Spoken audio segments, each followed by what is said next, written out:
নমস্কার। আজ আমি যে গল্পটা পড়ে শোনাবো সেই গল্পটার নাম পরশ পাথর।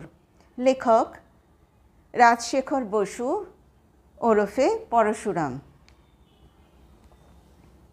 পরেশবাবু একটি পরশ পাথর পেয়েছেন। কবে পেয়েছেন, কোথায় পেয়েছেন, কেমন করে সেখানে এলো, আরও পাওয়া যায় কি না, এসব খোঁজে আপনাদের দরকার কি? যা বলছি শুনে যান। পরেশবাবু মধ্যবিত্ত মধ্যবয়স্ক লোক। পৈতৃক বাড়িতে থাকেন, ওকালতি করেন। রোজগার বেশি নয়, কোনো রকমে সংসার যাত্রা নির্বাহ হয়। একদিন আদালত থেকে বাড়ি ফেরবার পথে একটি পাথরের নুড়ি কুড়িয়ে পেলেন। জিনিসটা কি তা অবশ্য তিনি চিনতে পারেননি। একটু নতুন ধরনের পাথর দেখে রাস্তার পাশ থেকে তুলে নিয়ে পকেটে পুরলেন। বাড়ি এসে তার অফিস ঘরের তালা খোলবার জন্য পকেট থেকে চাবি বার করে দেখলেন তার রং হলদে। পরেশবাবু আশ্চর্য হয়ে ভাবলেন, ঘরের চাবি তো লোহার, পিতলের হলো কি করে? হয়তো চাবিটা কোনো দিন হারিয়েছেন। গৃহিণী তাকে না জানিয়েই চাবিওয়ালা ডেকে পিতলের চাবিটা করিয়েছেন। এতদিন পরেশবাবুর নজরে পড়েনি। পরেশবাবু ঘরে ঢুকে মানি ব্যাগ ছাড়া পকেটের সমস্ত জিনিস টেবিলের ওপর ঢাললেন। তারপর দোতলায় উঠলেন। চাবির কথা তার আর মনে রইল না। জলযোগ এবং ঘণ্টাখানিক বিশ্রামের পর তিনি মকদ্দমার কাগজপত্র দেখবার জন্য আবার নিচের ঘরে এলেন এবং আলো জ্বাললেন।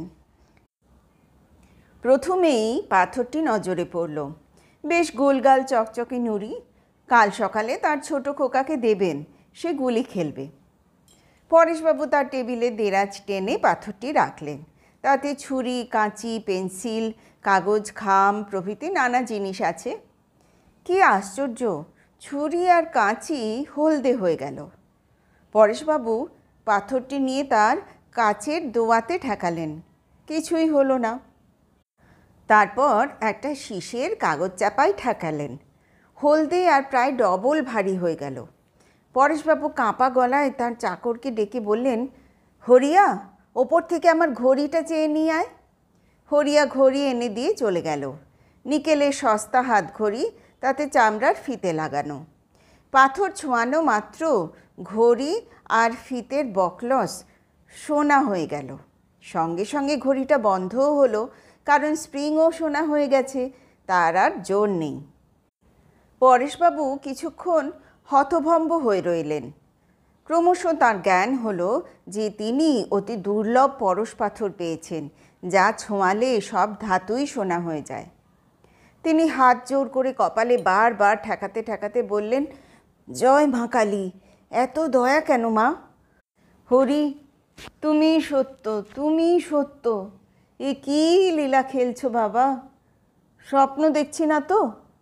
পরেশবাবু তার বাঁ হাতে একটি প্রচণ্ড চিমটি কাটলেন। তবু ঘুম ভাঙল না। অতএব স্বপ্ন নয়। তার মাথা ঘুরতে লাগলো, বুক ধরফর করতে লাগলো। শকুন্তলার মতন তিনি বুকে হাত দিয়ে বললেন, হৃদয় শান্ত হও। এখনও যদি ফেল করো তবে এই দেবতার দান কুবেরের ঐশ্বর্য ভোগ করবে কে?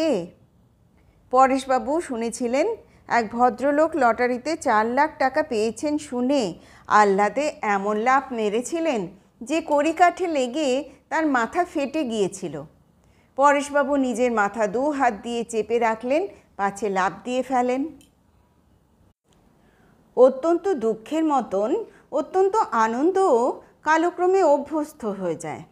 পরেশবাবু শীঘ্রই প্রকৃতিস্থ হলেন এবং অতঃপর কী করবেন তা ভাবতে লাগলেন। হঠাৎ জানাজানি হওয়া ভালো নয়। কোন শত্রু কি বাধা দেবে বলা তো যায় না।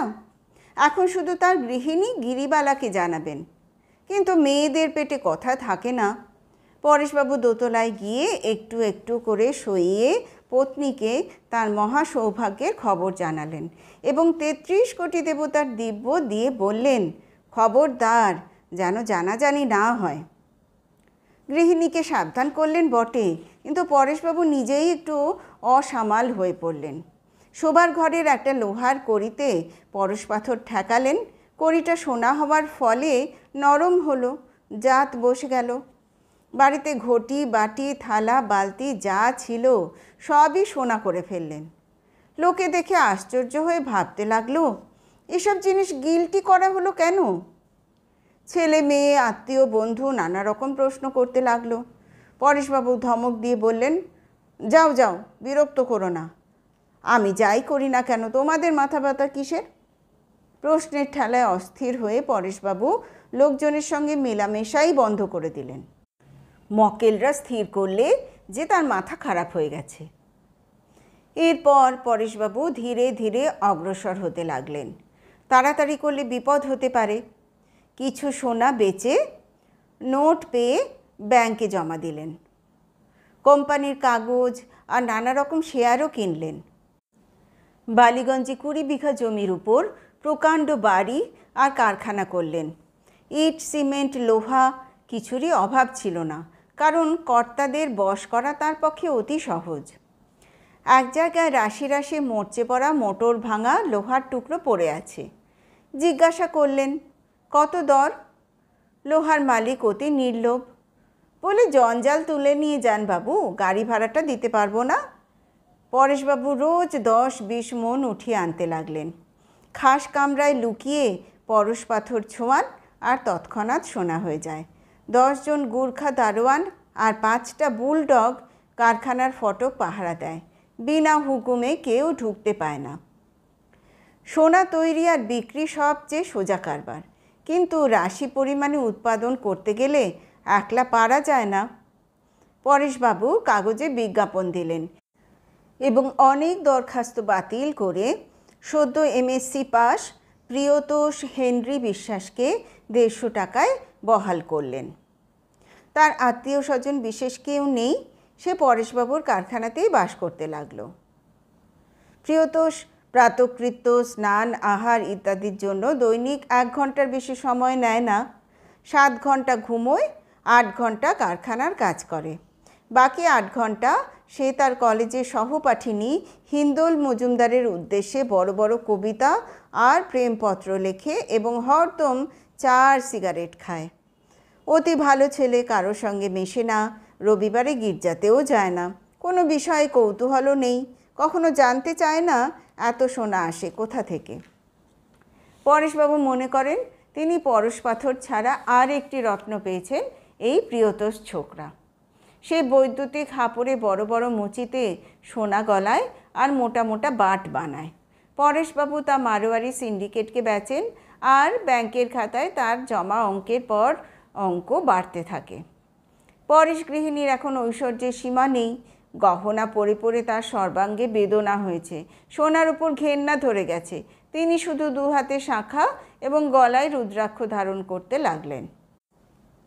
কিন্তু পরেশবাবুর কার্যকলাপ বেশি দিন চাপা রইল না।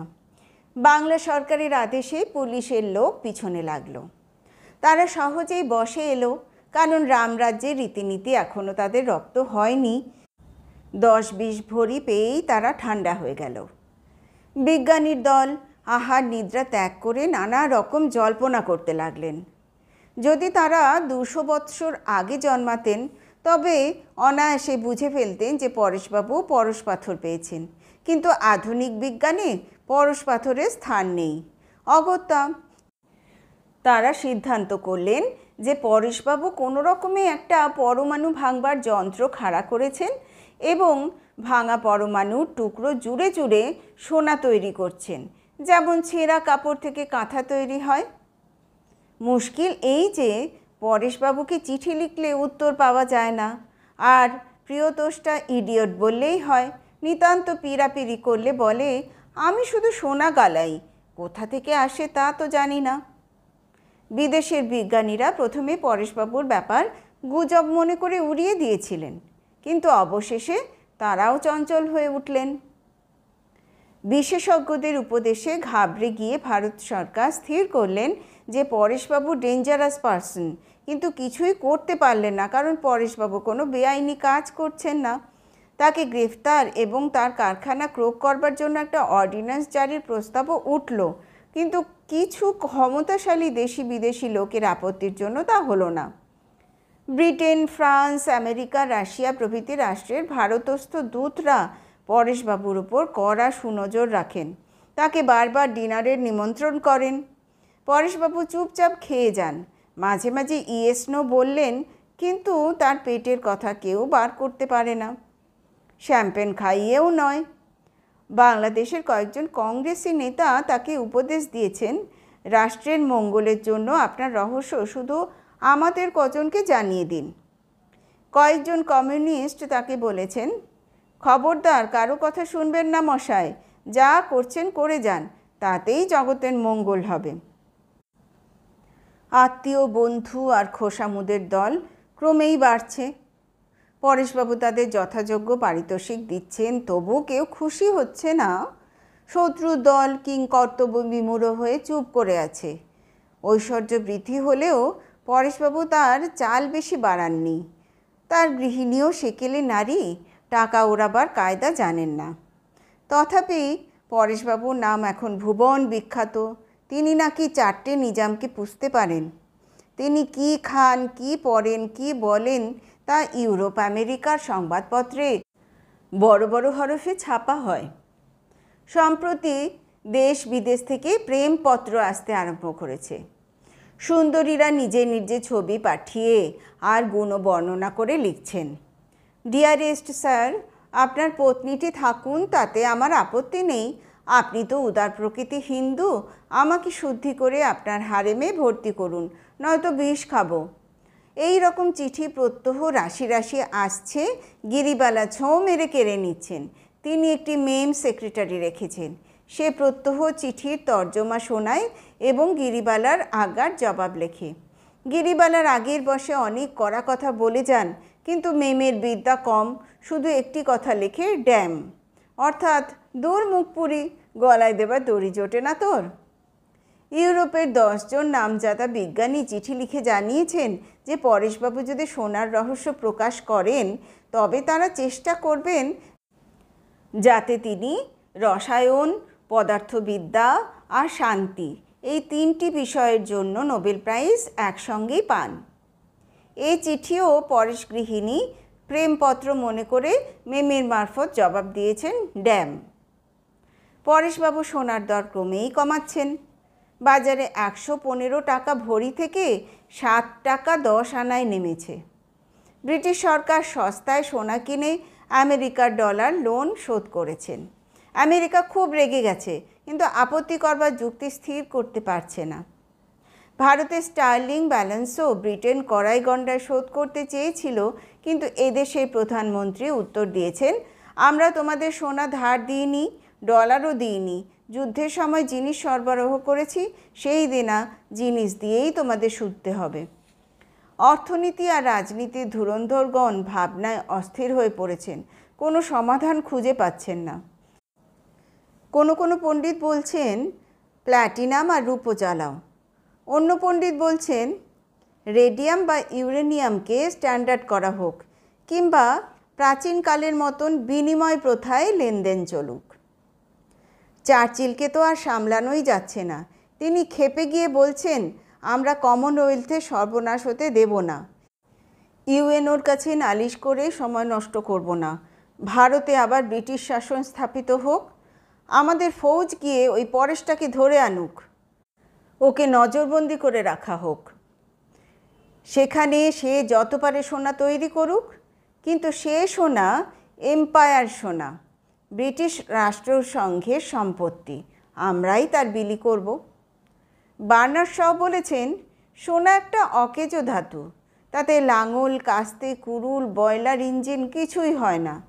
পরেশবাবু সোনার মিথ্যা প্রতিপত্তি নষ্ট করে ভালো করেছেন। এখন তিনি চেষ্টা করুন যাতে সোনাকে ইস্পাতের মতন শক্ত করা যায়। সোনার খুর পেলেই আমি আমার দাড়ি কামাবো। রাশিয়ার এক মুখপাত্র পরেশবাবুকে লিখেছেন, মহাশয়, আপনাকে পরম সমাদরে নিমন্ত্রণ করছি।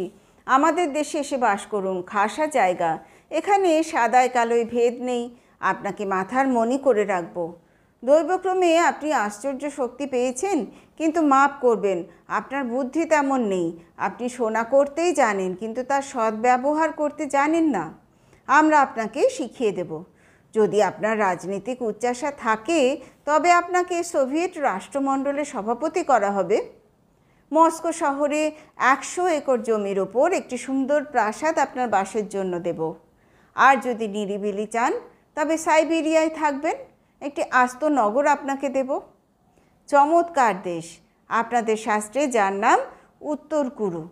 এই চিঠিও গিরিবালা প্রেমপত্র ধরে নিয়ে জবাব দিয়েছেন ড্যাম। সমস্ত পৃথিবীতে খনিজ সোনা প্রতি বৎসর আন্দাজ 20,000 মণ উৎপন্ন হয়। এখন পরেশবাবু একাই বৎসরে লাখ মণ ছাড়ছেন। গোল্ড স্ট্যান্ডার্ড অধঃপাতে গেছে। সব দেশেই ভীষণ ইনফ্লেশন, নোট আর ধাতু মুদ্রা খোলামকুচির সমান হয়েছে।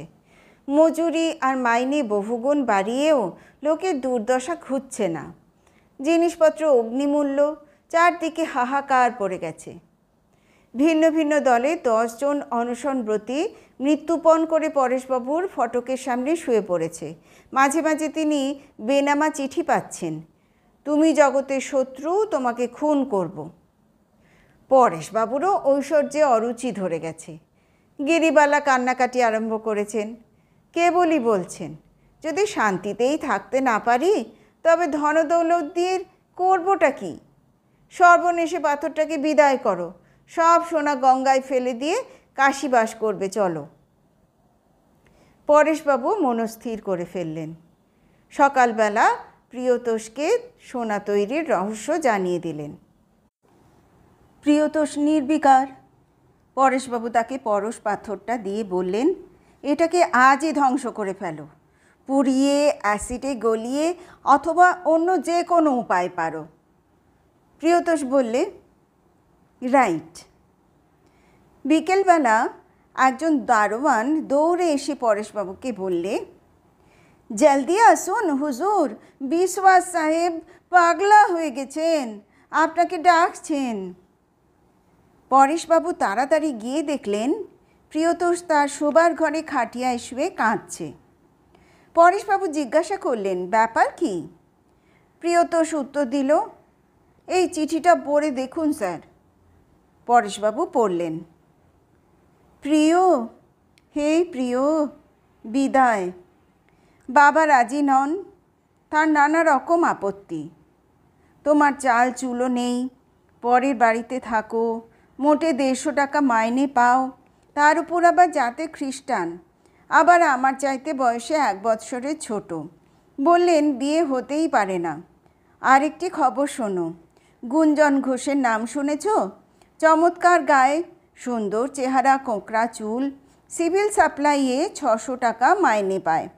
বাপের একমাত্র ছেলে, বাপ কন্ট্রাক্টারি করে নাকি কোটি টাকা করেছে। সেই গুঞ্জনের সঙ্গে আমার বিয়ে ঠিক হয়ে গেছে। দুঃখ করো না লক্ষ্মীটি। বকুল মল্লিককে তো চেনো? আমার চেয়ে 3 বছরের জুনিয়র। ডায়োসেশনে একসঙ্গে পড়েছি। আমার কাছে দাঁড়াতে পারে না যদিও, তা হোক, অমন মেয়ে হাজারে একটি পাবে না। বকুলকে বাগাও, তুমি সুখী হবে। প্রিয় ডার্লিং, এই আমার শেষ প্রেমপত্র। কাল থেকে তুমি আমার ভাই, আমি তোমার স্নেহময়ী দিদি। ইতি আজ পর্যন্ত তোমারই হিন্দোলা। চিঠি পড়ে পরেশবাবু বললেন, তুমি তো আচ্ছা বোকা হে, হিন্দোলা নিজেই সরে পড়ছে তো সুখবর। এতে দুঃখ কিসের? তোমার আবার কালীঘাটে পুজো দেওয়া চলবে না, না হয় গির্জে 2টো মোমবাতি জ্বেলে দিও। নাও এখন ওঠো, চোখে মুখে জল দাও, 4 খান কতক লুচি খাবে এসো। হ্যাঁ, ভালো কথা, পাথরটার কোনো গতি করতে পারলে? প্রিয়তোষ করুণ স্বরে বললে, গিলে ফেলেছি স্যার। এই প্রাণ আর রাখবো না, আপনার পাথর আমার সঙ্গেই কবরে যাবে। ও, এত দিনের ভালোবাসার পর এখন কিনা গুঞ্জন ঘোষ? পরেশবাবু আশ্চর্য হয়ে বললেন, পাথরটা গিললে কেন? বিষ নাকি? প্রিয়তোষ বললে, কম্পোজিশন তো জানা নেই স্যার, কিন্তু মনে হচ্ছে ওটা বিষ। যদি বিষ নাও হয়, যদি আজ রাত্রির মধ্যে না মরি, তবে কাল সকালে নিশ্চয় 10 গ্রাম পটাশ সাইনাইড খাবো। আমি ওজন করে রেখেছি। আপনি ভাববেন না স্যার, আপনার পাথর আমার সঙ্গেই কবরস্থ হয়ে থাকবে সেই ডে অফ জাজমেন্ট পর্যন্ত। পরেশবাবু বললেন, আচ্ছা, পাগলের পাল্লায় পড়া গেছে, ওসব বদ খেয়াল ছাড়ো। আমি চেষ্টা করব যাতে হিন্দোলার সঙ্গে তোমার বিয়ে হয়। ওর বাপ জগাই মজুমদার আমার বাল্যবন্ধু। ঘুঘু লোক। তোমাকে আমি ভালো রকম যৌতুক দেব, তা শুনলে হয়তো সেই মেয়ে দিতে রাজি হবে। কিন্তু তুমি যে খ্রিস্টান। হিন্দু হব স্যার। একেই বলে প্রেম। এখন ওঠো, ডাক্তার চ্যাটার্জির কাছে চলো, পাথরটাকে তো পেট থেকে বার করতে হবে। পরেশবাবু জানালেন যে প্রিয়তোষ অন্যমনস্ক হয়ে একটা পাথরের নুড়ি গিলে ফেলেছে। ডাক্তারের উপদেশে পরদিন এক্স-রে ফটো নেওয়া হলো। তা দেখে ডাক্তার চ্যাটার্জি বললেন, এমন কেস দেখা যায় না, কালই আমি ল্যান্সেটে রিপোর্ট পাঠাবো। এই ছোকরার অ্যাসেন্ডিং কোলনের পাশ থেকে ছোট একটি সেমিকোলন বেরিয়েছে, তার মধ্যে পাথরটা আটকে আছে। হয়তো আপনিই নেমে যাবে। এখন যেমন আছে থাকুক, বিশেষ কোনো ক্ষতি হবে না। যদি খারাপ লক্ষণ দেখা দেয় তবে পেট চিরে বার করে দেব। পরেশবাবুর চিঠি পেয়ে জগাই মজুমদার তাড়াতাড়ি দেখা করতে এলেন এবং কথাবার্তার পর ছুটে গিয়ে তার মেয়েকে বললেন, ওরে দোলা, প্রিয়তোষ হিন্দু হতে রাজি হয়েছে, তাকেই বিয়ে কর। দেরি নয়, ও শুদ্ধিটা আজই হয়ে যাক, কাল বিয়ে হবে। হিন্দোলা আকাশ থেকে পড়ে বললে, কি বলছো তুমি বাবা? এই পরশু বললে গুঞ্জন ঘোষ, আবার আজ বলছো প্রিয়তোষ। এই দেখো গুঞ্জন আমাকে কেমন হীরের আংটি দিয়েছে, বেচারা মনে কি করবে? তুমি তাকে কথা দিয়েছ, আমিও দিয়েছি, তার খেলাপ হতে পারে না। গুঞ্জনের কাছে কি প্রিয়তোষ, কিসে আর কিসে? জগাইবাবু বললেন, হ্যাঁ, তুই তো সব বুঝে বসে আছিস। প্রিয়তোষ এখন হিরণ্যগর্ভ হয়েছে, তার পেটে সোনার খনি। যবে হোক একদিন তো বেরোবেই, তখন সেই পরশ পাথর তোরই হাতে আসবে। পরেশবাবু সেটা আর নেবেন না, প্রিয়তোষকে যৌতুক দিয়েছেন। ফেরত দে ওই হীরের আংটি, অমন 1000টা আংটি প্রিয়তোষ তোকে দিতে পারবে। এমন সুপাত্রের কাছে কোথায় লাগে তোর গুজে ঘোষ আর তার কন্ট্রাক্টর বাপ? আর কথাটি নয়, প্রিয়তোষকেই বিয়ে কর। অশ্রু গদগদ কণ্ঠে ফুঁপিয়ে হিন্দোলা বললে, তাকেই তো ভালোবাসতুম, কিন্তু বড্ড যে বোকা। জগাইবাবু বললেন, আরে বোকা না হলে তোকে বিয়ে করতে চাইবে কেন? যার পেটে পরশ পাথর সে তো ইচ্ছে করলেই পৃথিবীর সেরা সুন্দরীকে বিয়ে করতে পারে। প্রিয়তোষ হেনরি বিশ্বাসের মনে বিন্দু মাত্র অভিমান নেই। তার শুদ্ধি হলো, 1 সের ভেজিটেবল ঘি দিয়ে হোম হলো, 5 জন ব্রাহ্মণ লুচি ছোঁকা দই বোঁদে খেলে। তারপর শুভ লগ্নে হিন্দোলা প্রিয়তোষের বিয়ে হয়ে গেল। কিন্তু জগাইবাবু আর তার কন্যার মনস্কামনা পূর্ণ হলো না, পাথরটা নামলো না। কিছুদিন পরে এক আশ্চর্য ব্যাপার দেখা গেল। পরেশবাবুর তৈরি সমস্ত সোনার কেল্লা ধীরে ধীরে কমে যেতে লাগলো। মাসখানিক পরে যেখানে যত ছিল সবই লোহা হয়ে গেল। ব্যাখ্যা খুবই সহজ। সকলেই জানি যে ব্যর্থ প্রেমের স্বাস্থ্য যেমন বিগড়ে যায়, তৃপ্ত প্রেমে তেমনি চাঙ্গা হয়। দেহের সমস্ত যন্ত্র চটপট করে কাজ করে, অর্থাৎ মেটাবলিজম বেড়ে যায়। প্রিয়তোষ 1 মাসের মধ্যে পাথর জীর্ণ করে ফেলেছে। এক্স-রেতে তার কণা মাত্র দেখা যায় না। পাথরের তিরোধানের সঙ্গে সঙ্গে পরেশবাবুর সমস্ত সোনা পূর্বরূপ পেয়েছে। হিন্দোলা আর তার বাবা ভীষণ চটে গেছেন। বলছেন প্রিয়তোষটা মিথ্যাবাদী, ঠক, জোচ্চোর। ধাপ্পায় বিশ্বাস করে তারা আশায় আশায় এতদিন বৃথাই ওই খ্রিস্টানটার ময়লা ঘেটেছেন। কিন্তু পরশ পাথর হজম করে প্রিয়তোষ মনে বল পেয়েছে, তার বুদ্ধিও বেড়ে গেছে। পত্নী আর শ্বশুরের বাক্যবাণ সে মোটেই গ্রাহ্য করে না। এমনকি হিন্দোলা যদি বলে তোমাকে তালাক দেব, তবু সে সায়ানাইড আর খাবে না। সে বুঝেছে সেন্ট ফ্রান্সিস আর পরমহংসদেব খাঁটি কথা বলে গেছেন, কামিনী আর কাঞ্চন 2ই রাবিশ, লোহার তুল্য কিছু নেই। এখন সে পরেশবাবুর নতুন লোহার কারখানা চালাচ্ছে, রোজ 50 টন নানা রকম মাল ঢালাই করছে এবং বেশ ফুর্তিতেই আছে।